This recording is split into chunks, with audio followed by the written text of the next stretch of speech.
and welcome to Business Standard Morning Bulletin. Today we focus on Mumbai-based supermarket chain D-Mart.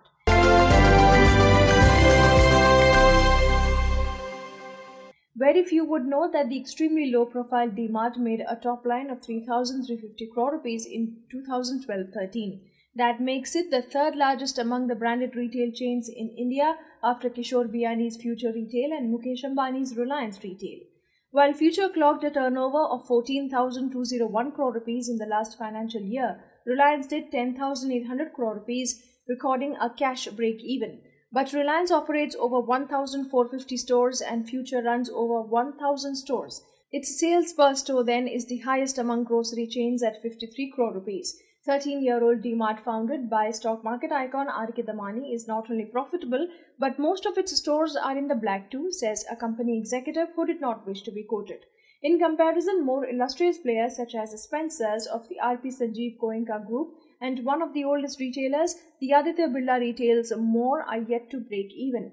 The Tata Group-owned chain of hypermarkets Star Bazaar and Shoppers Stop-owned Hypercity are also waiting for profits. So how did D-Mart crack the code? By doing business differently from its larger counterparts. For a start, it offers prices that are 6 to 7% lower than its competition, no matter where it operates. What lets it achieve such pricing tactics is its operational style.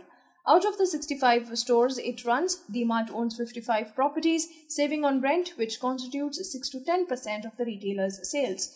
D-Mart also refrains from opening stores inside malls, unlike other hypermarkets.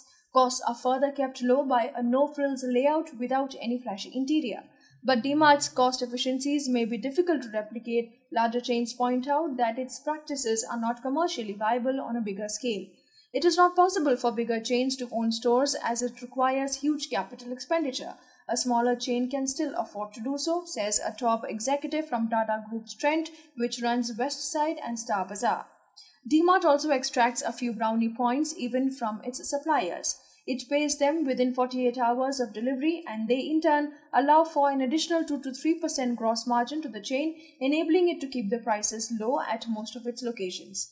Organized retailers often buy goods on a credit from suppliers on 30 to 60 days credit. But the brand's real challenge will surface now that it is hoping to expand to more cities in Karnataka and Andhra Pradesh. Its task will be to cut out of refraining its advantages even as it builds scale.